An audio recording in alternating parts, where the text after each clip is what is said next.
بس اتنی دیر ہے فاروق طیبہ پہنچنے میں، بس اتنی دیر ہے اے فاروق طیبہ پہنچنے میں، میرے سرکار فرما دے چلے آؤ اجازت ہے، میرے سرکار فرما دے چلے آؤ اجازت ہے۔ عزیزان ملت اسلامیہ، قرآن مقدس کا رب العزت نے ارشاد فرمایا کل نفس ذائقۃ الموت، بے شک ہر جاندار چیز کو موت کا مزہ چکھنا ہے، ہر جاندار شے کو موت کا مزہ چکھنا ہے۔ موت سے کسی کو چھٹکارا نہیں ہے۔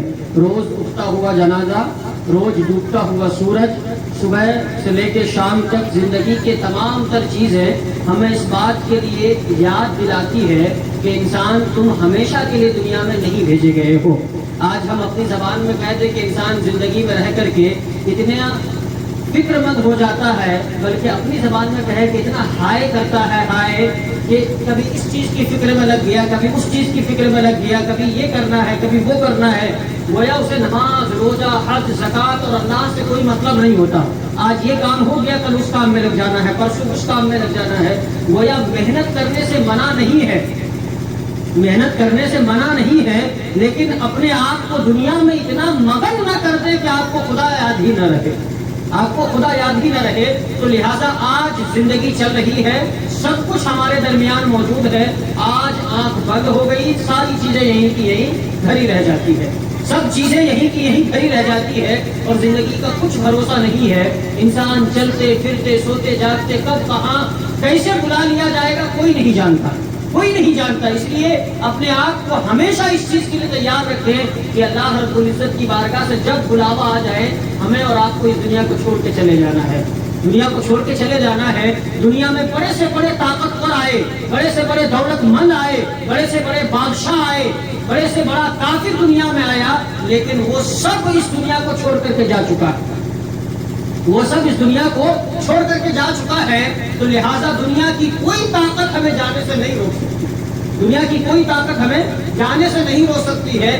جب وقت پورا ہو جائے گا، حضرت اسرائیل علیہ السلام جن کو ملک الموت کہا جاتا ہے، وہ آئیں گے اور بلا کسی سبب کے، بلا کسی وجہ کے، بغیر کچھ سوچے سمجھے دیکھے ہمیں اس دنیا سے گھسیٹ کے لے جائیں گے، ہمیں اس دنیا سے لے جائیں گے، اور تمام تر چیزیں یہیں کی یہیں دھری رہ جائیں گی۔ اس لیے عزیزان ملت اسلامیہ، اپنی زندگی کو بہترین بنائے، اپنی زندگی کو اللہ کے حکموں کو شامل کریں، رسول اللہ صلی اللہ علیہ وسلم کی فرما برداری کے ساتھ اللہ اپنی زندگی کو گزاریں۔ گویا قرآن مقدس میں اللہ کا اعلان ہے، فرمایا گیا یا ایھا الذین آمنوا اطیعوا اللہ واطیعوا الرسول، اے ایمان والو اللہ کی اطاعت کرو اور اللہ کے رسول کی اطاعت کرو، اللہ کی اطاعت کرو اور اللہ کے رسول کی اطاعت کرو، ان کے حکموں کو نہ توڑو، ان کے حکموں کو نہ توڑو، ان کی فرما برداری کے مطابق اپنی زندگی کو گزارو۔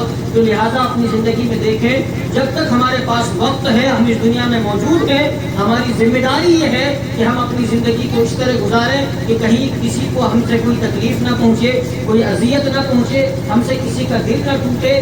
ہم اس بات کا خیال رکھیں کہ کہیں ہماری زندگی میں کوئی ایسا کام شامل نہ ہو جس سے اللہ اور اس کے رسول کا حکم کو توڑنا پڑ جائے۔ تو لہٰذا ہم اور آپ جب اس طریقے سے اپنی زندگی کو گزارتے ہیں تو وہ موت ہمارے لیے تحفہ بن جاتی ہے، وہ موت ہمارے لیے اذیت ناک چیز نہیں ہوتی ہے، بلکہ ہم خوشی سے اس موت کو قبول کر لیا کرتے ہیں کہ اب موت کے بعد دیدار محمد رسول اللہ میں اور آپ کو میسر ہونے والی ہے۔ تو لہٰذا اپنی زندگی کو بہترین روپ سے گزاریں۔ اللہ کے رسول صلی اللہ علیہ وسلم ارشاد فرماتے ہیں کہ جو انسان موت کو کثرت سے یاد کرتا ہے اس کے قدم گناہوں سے رک جاتے ہیں، اس کے قدم گناہوں سے رک جاتے ہیں۔ اس لیے فرمایا گیا کہ لوگوں قبرستان کثرت سے جایا کرو، قبرستان کثرت سے جایا کرو، جنازے میں پہنچو تو اپنے آپ میں یہ تصور پیدا کرو کہ آج ہم کسی اور کے جنازے میں شریک ہوئے ہیں، ہمارے سامنے کوئی اور لیٹا ہوا ہے جن کی دعائیں مغفرت کے لیے ہم اور آپ حاضر ہوئے ہیں، اور کل ایک وقت ایسا آئے گا کہ اس کی جگہ پہ ہم لیٹے ہوں گے